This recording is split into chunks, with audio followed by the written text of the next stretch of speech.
Hi, everybody. Welcome back to another episode of the Discovering Multifamily podcast. I'm your host, Anthony Scandariato with Red Knight Properties. And today we have a special guest here with us, Charles. I should have asked you how to say your last name before. Carillo? That's right. Yeah. All right. From Italian to Italian, we got it right. And Charles is the one of the partners of Harborside Partners, which is a fully integrated real estate investment operating partner, which will focus on multifamily. He's got over 250 multifamily units across 3 different states right now, and we'll have him talk about his experience in, I think it's Arizona, Florida, and what's the other one? Connecticut. Connecticut, that's right. Yep. We want to talk about how you got into it. I knew you grew up managing multifamily and commercial properties with your father, which is a great experience, and kind of taught you to learn how important passive income is at such a young age. I wish I had that experience myself. And then what we'll talk about now, moving forward, is we'll emphasize on how do you properly asset manage each of the buildings remotely. You're based out of Florida. Some of your properties are in Connecticut, Arizona. How are you able to do that? And we'll talk about the importance of third-party management. What are the benefits? What are the cons? And we'll just have a conversation, man. Okay. Sounds great. Looking forward to it. Great. So I'm originally from Connecticut. I grew up, like you were saying, my father is involved in commercial multifamily, mixed-use properties, fully commercial, everything, kind of every facet of it. And it was just himself, and some of the properties he had one partner with. There was no passive investors. He did everything like that. He started in the 80s. And when I started investing in multifamily real estate in 2006, and then I moved to Florida in 2012. So during that 6-year time, I self-managed the properties, which is a headache, but it's also a blessing when you look back on it because of the experience that can't be really duplicated with anything else you're doing. So I was fortunate enough to be living very close to the properties I was managing, which made it very easy to manage. And it's a huge benefit. If self-managing is what you want to do, the closer to the properties, the better.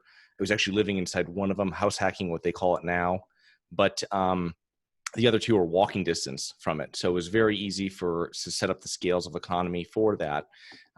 So the management was easy to manage. And we were able to, at that point, we're doing it pretty much everything ourselves, in the sense of meeting with contractors, renting apartments ourselves, doing everything. And then little by little, we started taking a lot of the things off the plate and kind of focusing, which we should have, hindsight, we should focus more on acquiring more properties than on opening up doors for handymen and stuff like that. But, you don't know what you don't know, right? So it's something that when I moved down to Florida in 2012, I did everything third-party management in Connecticut, which I still have today, the same management company, so 8 years now.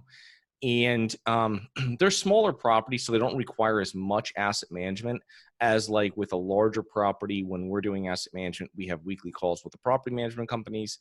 We're having regular calls. If we're closing deals, we're having regular calls with our team every other day.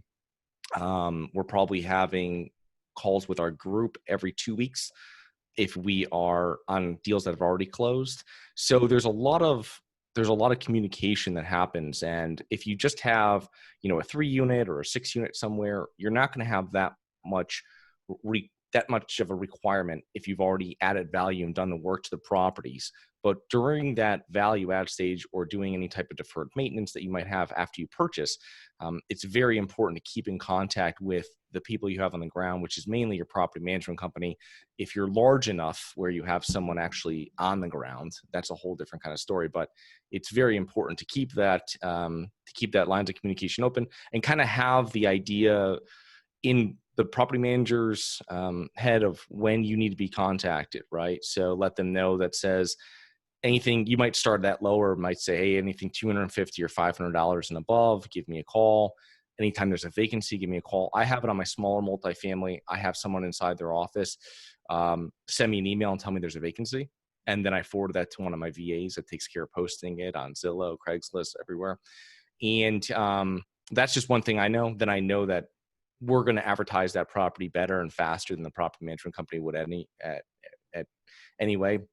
So I like to have that point. And I usually have it set up now if it's over $1,000 or it's something that I'm going to use one of my contractors for. Like if there's a roofing issue, we had flashing around a chimney that was repaired, and the owner will call me from the property management company, and that's when I know that's going to cost me money, right? When that call comes in from him, because I never speak to him unless it's that. But it's good to have those lines of communication open, and then I can put my contractor in place there that I've used for years, and so it's kind of you're utilizing the property manager for not just keeping an eye on the property and accepting funds, right? Accepting rent and filing evictions, which we used to do prior to COVID. But it's something that you're also plugging into their whole network of contractors, handymen.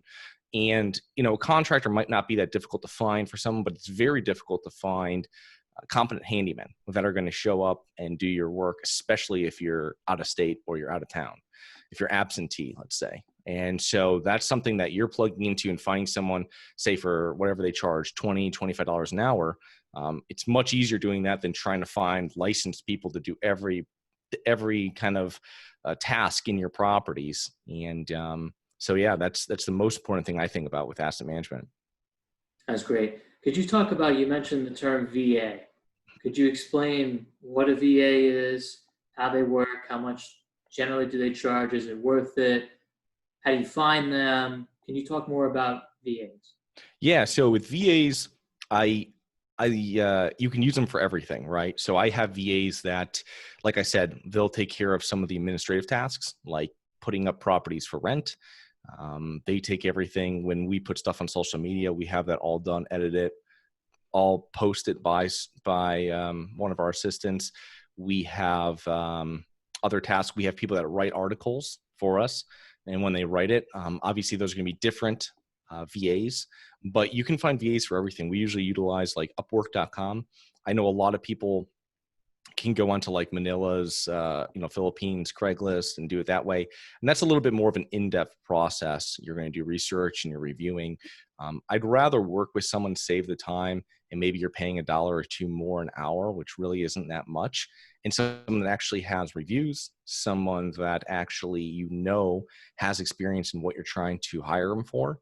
And a lot of VAs we use are in the US. So we use VAs that are abroad for a number of things. And then for the US, everything that we have written that's not something that one of the partners is writing for our website or something else, that's all done in the US. And it just, so you can find, when you're finding VAs, it's kind of abroad. And I think everybody thinks it's like you're going to Asia or you're going somewhere else to find someone. But really, you can find attorneys that are on Upwork.com that will charge you by the hour a lot less than you would when you're looking through Google for a local attorney. So it's very powerful. Very interesting. Can you talk a little bit more about that? So, posting apartment listings for you. You mentioned attorney. I'm assuming maybe that's notice to ceases and notice to quits, that type of thing, pre-eviction, warning notices. What else can you use a VA for? Can they take over accounting? What else? Yeah. So with VAs, I don't use any of VAs, just to clarify, for as attorneys, right? It's just that you can hire, if you need to have something written up, like a hold harmless or some sort of clause or wording, you can have someone do that. That's not going to charge you a huge retainer. So that's the benefit of using someone on there. For evictions, we'll use just a real estate attorney we have local in the area. But when you're posting, so you can go into like Upwork, you can post for whatever you're looking for. It's not just for real estate. You can utilize it for everything. Bookkeeping it's a great thing, Anthony. Bookkeeping is a great thing to outsource because there is so much competition, because there's a very high markup in bookkeeping. So with these items like this, web design, anything with image design, anything like this is easily outsourced because there's a huge markup on it where you would go to your normal local, let's say, shop for doing that. But you can put it up. You tell them how many hours a week you want to work, what you're looking for, all the kind of stuff. You can hire them. When I started off with VAs, like when I talk to people about hiring and starting themselves, I always say, hey, start off with just tell them it's only going to be a few hours a week, right? And give them some of the small tasks. And now it's, I mean, we have web designers we have 10-year relationships with that, are virtual assistants. We have virtual assistants that are handling all of our social, like we were saying, everything like that, all those different pieces. So you can kind of spend your time with the more high value work that for any kind of business you're running, there's always high value activities that you can spend your time on. The one thing, though, I would say is that when you are doing it, I think the biggest mistake people make with VAs is that they don't set aside enough time to train that person.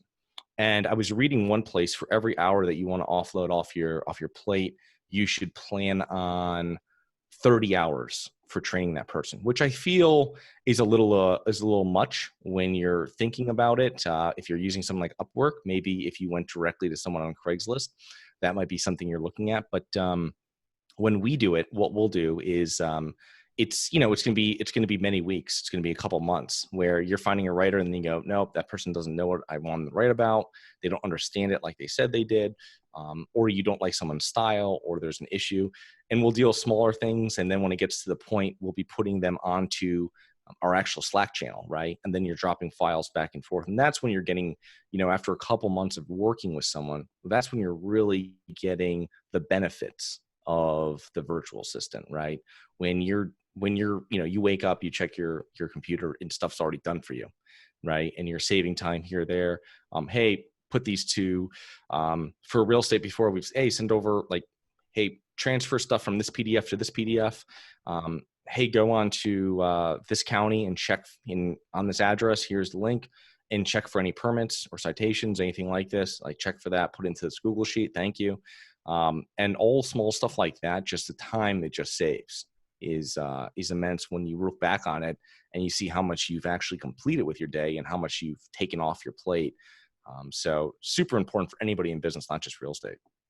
Sure. So for the purpose of a VA, you're kind of talking about it more so from the company level.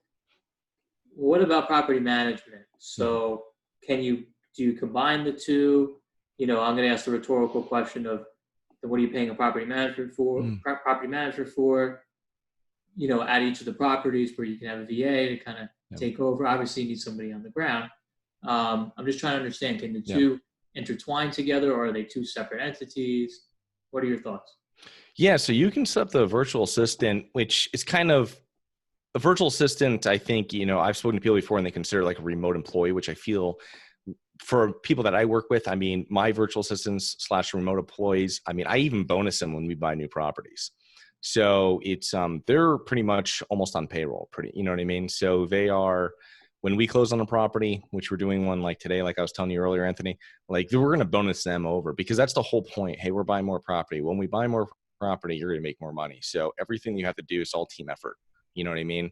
And when the small tasks that we'll have them take care of, it's kind of with the property management company. We have a good one that's in Connecticut. And what we do is that I could just have them advertise it and do everything themselves, but it's just, if you have one person, they have thousands of units, right? So they have a couple people in their office, they're going to put something up on Craigslist, once, and then maybe 3 days later they'll put something up.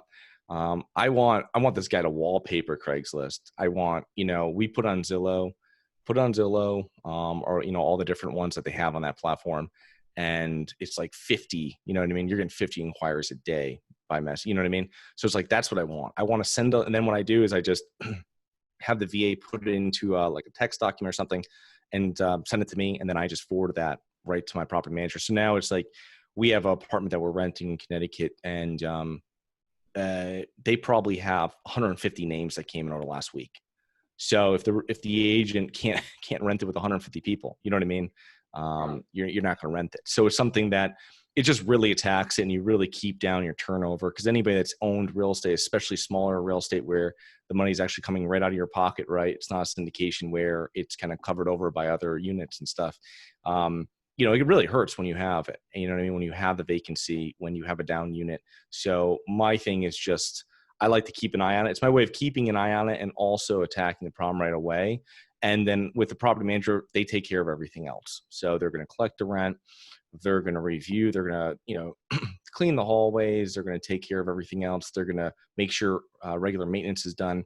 When there's an issue somewhere, they're going to call me and say, hey, on so-and-so property, 4 or 5 years, you're probably going to need a new roof there. This hot water heater for 2A at, next 2 years, this is going to have to be done. So different stuff like that's their thing, right? That's what they're supposed to be doing for you and letting you know. And having the combination of both of them makes it where you can really spend minimal amount of time managing your properties from afar. Now, of course, if you're managing and then there's actually a project happening, right? You're just not managing just the current tenants and situation. If you're actually doing it, that's going to be a much more difficult project. So if you're buying a property and you're renovating the whole thing and you're putting in thousands of dollars here and thousands there, you're going to have to pencil in for someone for a project manager, really, right? Which could be done by the property manager, but you really need someone that's going to be on the ground, seeing the contractor, seeing the work done, making sure that when they're writing checks, they're not getting ahead of the contractors when the work's being done, and kind of making sure everything's on schedule, and then alerting the property manager when you're ready to rent it. Got it. So it sounds like you can work with the VA to help with a lot of the leasing, and the way that you view the property managers are more for maintenance. Now, that's very similar to how my company runs, so it makes a lot of sense. My question would be do you have a property manager on site generally, and then do you also have a super, or are they like the super? How does does the property manager, are they responsible for the accounting and the bookkeeping? How does that work for you? What are your best strategies to make management and all aspects more efficient in that regard? Yeah, I don't have a super per se in my properties. It's a small portfolio in Connecticut. I don't have a super there. I use the handyman from the property management company. When we're doing our larger properties that we will have on-site management. And usually when the rule of thumb is about one leasing person per 100 units and about one handyman per 100 units. Now, obviously the age of the building, all this other stuff, that's a very simple, right? A way of determining how many people you need on site. Very simple, like the 1% rule when you're talking 1% of rent versus the value is a very quick way of calculating what kind of value the property has. So the thing is that when you're getting in smaller properties, having a super. So if you're buying an 18 unit property, a 12 unit property, or one property is probably the best. You have someone that stays there, they get a huge discount on rent, if not free, depending on what they're providing. And that's a great way of managing. And even if they're not collecting payments, and in today's day and age, you can do everything electronically through systems, so they really don't have to touch money. But it's something that if they're going to let you know if there's problems in the property, they're going to let you know if they're mowing the property, if they're not. I would rather have them take care of small stuff around the property and keeping an eye on it. And you can kind of figure out the level of the rent. I've never successfully had tenants handle tasks around the property. It's just because it just hasn't worked out. Maybe I didn't spend enough time doing it, but I'd rather have a third party come in.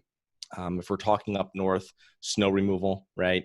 That's something that if it's not done correctly, if it's not done on time, you can find yourself in lawsuits. And that's something that you have to make sure you're keeping an eye on. Grass is a different story. Grass can be cut on Monday, can be cut on Wednesday, right? It doesn't matter. It doesn't have to be there right away. Great task to outsource. So that can be done by a super if they're on the ball, right? Then there's small stuff around the property, changing faucets here, hoses here, anything kind of like this, that can all be done by property managers, or on-site supers, let's say. And then anything larger, obviously you're going to have them reach out to the property manager and say, hey, there's a leak here, or this hot water heater is leaking, or the furnace isn't turning on for this. And that's kind of what you need. You need someone like that for those properties. That's what makes it so much easier when managing them, because you'll know everything that's going on, right? Sure. No, that makes a lot of sense. So, kind of wrapping this down a little bit, What would your recommendations be for a third party versus self-managed? Does it depend upon how many units you have, where they're located? What are your thoughts? It depends on what your time availability is. Number one, if if you don't have that much time and you're pretty high income profession, I mean, take everything off your plate. Like get a property manager. If you can't find a super or something like this, they'll look for and find a super for you. If you're buying a building, sometimes it comes with a super, a tenant that might want to stay. But your property manager should help you, even if you have a large complex and you need on-site, they'll do that for you as well. But with the smaller properties, they might find someone from another building that was a super, and the building's getting sold and something like this, and they move to your building. So you can have your property manager handle it. I would minimize the amount of time you have to spend if that was your situation. If you really want to learn the business inside and out, you have the time to do it. You can do the self-management, right? But I would kind of list out for yourself, what am I doing? And then what am I having third parties do, right? So third party is going to mow, third party's obviously going to do, I need for all the license activities. I'm going to take care of this here, right? This small part, or I'm not doing anything. I'm just taking phone calls and forwarding the phone calls to this person, right? And this person's going to go there. They've got keys and I trust them, and then they're going to go and take care of stuff. You know what I mean? So it's kind of just figuring out exactly how hands-on, because you can self-manage a property and never be there, right? If you have someone that, is handling stuff on site, like we were talking about the super, or you have a handyman. And I mean, with today's day and time, you can have a handyman that you pay an extra, $50 a month or a week to or whatever, and they can stop by the property. They can take pictures. That's one of the things is when I go back and take a look at properties, that's like the first things I'm looking at when I get to the property. Is there trash that's around? Are the trash can, is that all clean around there? Walking hallways, is it clean? And just then how absentee your property manager has been there. And if you go there and everything's clean, everything's nice, and they don't know that you're arriving or everything's doesn't really matter. I mean, you can kind of check and see how often they've been there, what's happening. And if something's not up to par, you can let them know and go, hey, you really need extra attention here. Like, what can we do? Is there a problem? Is there supposed to be someone that's coming here? And then you can also just see, I mean, the common areas can tell their own story, not even counting the units. Makes a lot of sense. So Charles, how can people find you? Yeah. So if you want, you can reach out to me. My name is so it's charlescarillo.com. I have a podcast called the Global Investors Podcast.com as well. So you can look that up. And if you have any questions, reach out. And I'd love to do a 30-minute free phone call, strategy call with you. So if you're interested in investing passively or being active in real estate, we can see where you are and see where you want to go. Great. Thanks so much, Charles, for coming on the show. This is Anthony from Discovering Multifamily. And we're going to have a link to Charles' website on iTunes and also in the social media platforms via our LinkedIn, Facebook, Twitter, Instagram, you name it. So you can reach out to Charles and definitely schedule that consultation because he's got a lot of knowledge I think you'll benefit from.